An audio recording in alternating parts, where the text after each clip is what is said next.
3 months ago, Mexico released a set of fraud statistics that absolutely shocked the entire fraud prevention community. At the same time, Colombia's fraud spiked 76%. Argentina's fraud fell 20%, yet defects rose 66%. And Suriname, this one is wild, had fraud drop 71%, but defects shot up 400%. And if all of that sounds contradictory, trust me, you're not alone. But the truth is, these numbers aren't contradicting each other at all. They are actually telling us something very important about where fraud in LATAM is heading next. But here is a twist most people miss. These numbers hide a pattern far more alarming than the surface suggests. Now, before we dive in, a quick note. SumSub just launched one of the most detailed identity fraud reports for 25-26, and they partnered with us to walk you through the findings. So everything you are about to hear comes directly from millions of real-world verification attempts across LATAM. I am Snail, an iGaming mentor and a consultant. I have read this 169 pages of fraud identity report, so you don't have to spend time studying fraud patterns across the iGaming space. And here, I will break down what these numbers mean, why fraud in LATAM is changing so dramatically,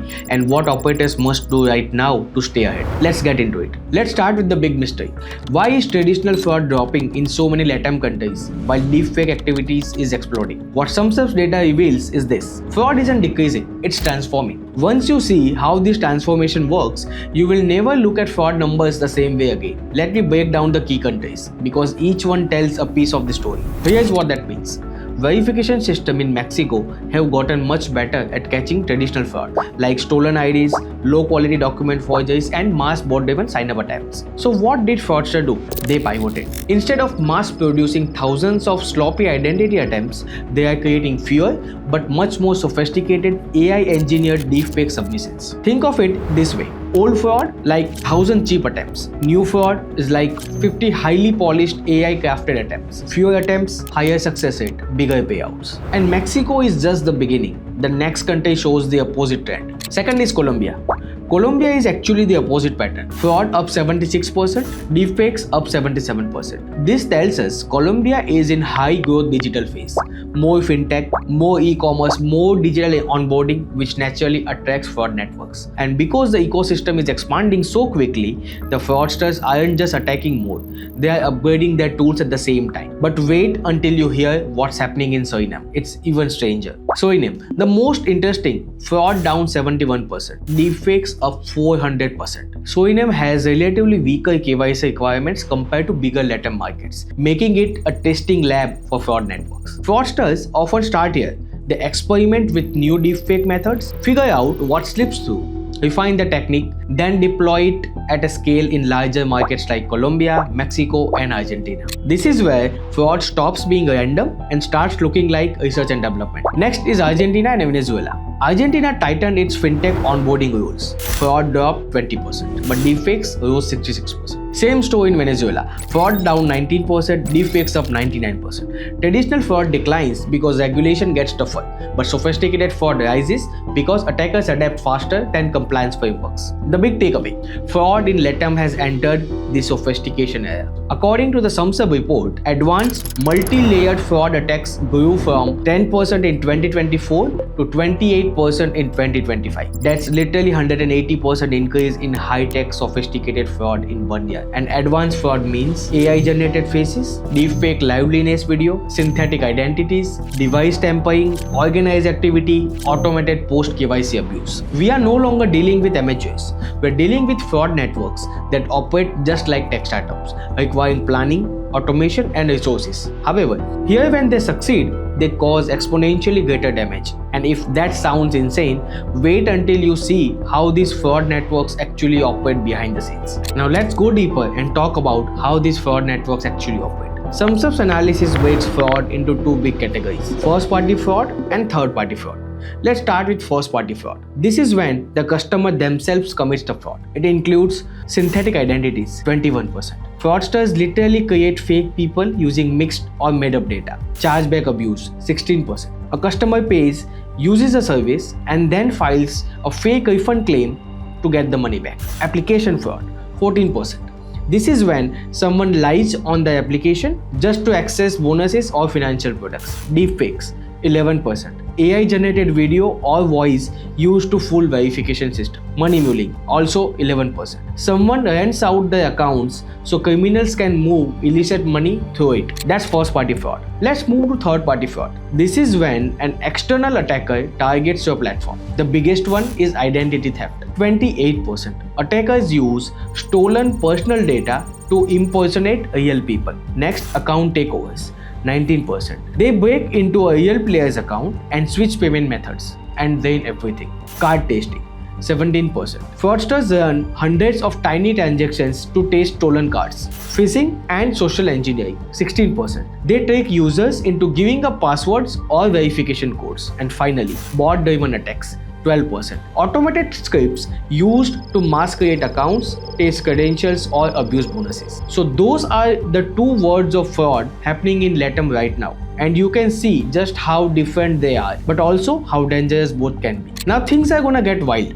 I'm going to walk you through the real workflow because this is where things get eye-opening. Stage 1. Synthetic identity creation. This is not someone editing a passport in Photoshop. This is industrial level fraud. They use AI image generators to create faces that never existed. Deepfake video tools to produce realistic liveness check videos. Stolen databases for real names and birth dates. VPN and device spoofing networks to mask the login. And once the identity exists, the real money making begins. Creating one synthetic identity costs around $40 to $100, which matches the price of money mule accounts in LATAM because the fraud ecosystem is extremely structured. Stage 2. Platform onboarding and bonus abuse. This is the iGaming fraudsters' bread and butter. A synthetic identity signups, deposits $50, gets a welcome bonus, maybe another $50 or even $500. Then they place high volatility bets. If they win, they cash out instantly and disappear. If they lose, they abandon the account and move to the next platform. But fraudsters don't stop here. They escalate. And here is the scary part. AI enhanced identities now pass onboarding 40 to 60% of the time. Traditional methods succeed 5 to 10% of the time. We are talking about a 10-fold increase in success rate. A fraud running 100 synthetic accounts per week can easily generate $30,000 to $80,000 of weekly profits. Stage 3. Account takeovers. This is where losses skyrocket. Fraud networks buy massive credential database, which are very common in LATAM due to repeated data leaks. They run automated bots that taste usernames and password across thousands of platforms. Once they take control, they change the payment method, drain the balance, and convert everything into crypto or route it to mule accounts. According to SumSub survey, 73% of LATAM account takeover victims lose money immediately. Average loss per user is $800 to $2,500. Loss per operators, $10,000 to $500,000 per attack wave. And even that isn't the final step. Stage 4. Laundering and money movement. Stolen funds are routed through crypto exchanges, money mule networks, which are very active in Colombia, Venezuela, and Mexico, cross-border informal banking, and layered digital wallets. LATAM's combination of high crypto usage and fragmented enforcement makes money movement extremely efficient for the fraudsters. According to the survey, LATAM businesses reported the attacks they face most often. Phishing and social engineering, 87%. The highest attack vector by far. Identity theft, 65%. Card tasting and bot attacks, 33%. And for first party fraud, synthetic identities, 60%. Defects, 55%. AI generated identities and videos are now a common threat. These numbers show just how modern and fast moving fraud in LATAM has become. So now, why is LATAM such a hotspot for this kind of advanced fraud? SumSub's report highlights 3 reasons. First, rapid digital expansion without uniform compliances. Countries like Colombia, plus 76% fraud, Dominican Republic plus 39%, Honduras plus 32%, Ecuador plus 26%. They are growing digitally so fast that compliance can't keep up. Chile is a great example.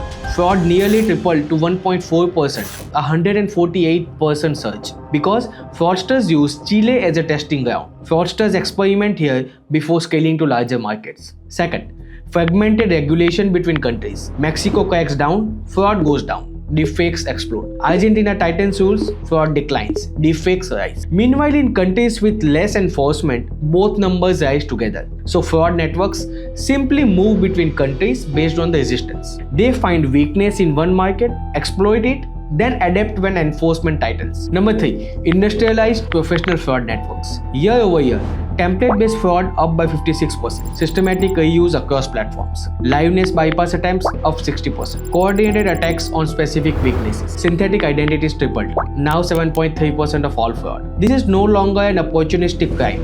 This is scalable, organized, and tech-driven. And once you understand these weaknesses, the next question becomes, what can operators actually do? So as an operator in LATAM, what's your defense? The SumSub report breaks down a multi-layered verification approach. Layer 1, behavioral detection voiceover. Legitimate players have patterns, session length, betting amounts, time of the day they play, win-loss ratios. Fraudulent accounts are widely different.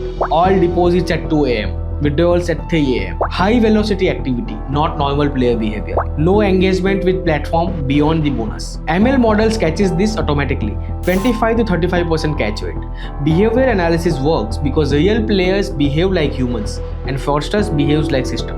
Even if a synthetic identity looks perfect on paper, its actions reveals the truth quickly. This layer acts as an early warning system. The moment behavior becomes robotic or pattern, it gets flagged. Layer 2, device intelligence. Every device has a fingerprint. Device ID, OS version, browser type, IP address, location. Multi-accounting detection. How many accounts from same device in 24 hours? If you see 100 accounts from same device in 24 hours, that's a fraud ring. Catch it, 30 to 40% of synthetic identity attempts. Fraudsters often recycle devices. It's one of the few things they can't fake easily. Device fingerprinting exposes when the same phone or laptop appears across multiple identities. And once a device is linked to abuse, you can block every future attempt instantly. Layer 3, liveness and anti-deepfake detection. With deepfakes up 484% in Mexico, this is critical. Traditional liveness, just a video selfie. Problem, deepfakes can fool this. Advanced liveness, motion analysis plus texture analysis plus anti-spoofing. Motion tracking detects unnatural movements. Texture analysis identifies AI generation artifacts. Anti-spoofing detects video being played on screens. Catch it, 40 to 50% of deepfake attempts. Advanced liveness isn't just about recording a face, it's about analyzing whether that face behaves like a real person. Deepfakes can mimic expression, but often miss the subtle micro movements of actual human skin and muscle. This extra depth makes it dramatically harder for AI-generated content to slip through. Layer 4, continuous monitoring. Most fraud happens after onboarding. Monitor these things: account velocity over time, linked accounts, multiple players, same person, transaction patterns, account takeovers indicators, geolocation changes, and last, anti-money laundering watchlist updates. This catches ongoing frauds that slips through initial verification. Fraudsters often pass onboarding, then wait for the perfect moment to strike. Continuous monitoring lets operators spot sudden shifts, unusual logins, risky transactions, or suspicious device changes. This layer protects the platform long after the first second is complete. Layer 5, geographic risk scoring. Different LATAM countries fall into different risk levels. High risk countries, where you apply the strictest verification, includes Peru and Suriname, mainly because of lower enforcement and the fact that new fraud networks test their methods there.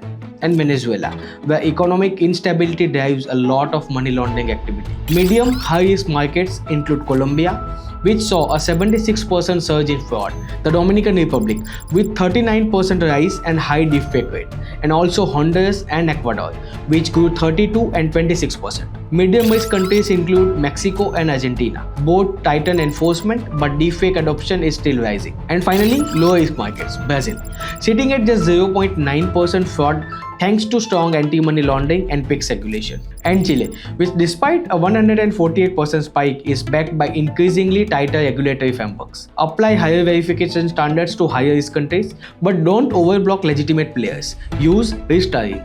Geo-risk scoring gives you precision. Instead of treating every user the same, you apply friction only where it's needed. This keeps fraud out while keeping the player's experience smooth, which is crucial in competitive iGaming markets. The comprehensive analysis in this video comes from the SumSub Identity Fraud Report 2025-26. analyzed from millions of fraud attempts across LATAM and the Caribbean. If you are operating iGaming in LATAM or planning to expand there, this report is essential for understanding where fraud is heading in 2026. The data shows one clear thing: fraud is getting smarter, which means your defense need to get smarter too. The platforms winning in 2026 will be the ones who combine behavioral analysis, device intelligence, deepfake detection, continuous monitoring, geographic risk scoring, all in one integrated system. If you want the full report with detailed regional breakdowns, fraud prevention strategies, and business impact analysis, the link is in the description. I am Snehal Bhatt, your iGaming mentor and consultant. If you are growing an iGaming platform, building operator networks, or developing compliance strategies, subscribe to the channel. We break down data like this weekly. Thanks for watching. And remember, the trends we talked about today are just the beginning. The full report dives even deeper into how fraud rings evolve, how regulations are shifting, and what technologies will define fraud prevention in 2026. So if you are serious about scaling safely in LATAM, definitely check it out. I appreciate you staying till the end. See you in the next one.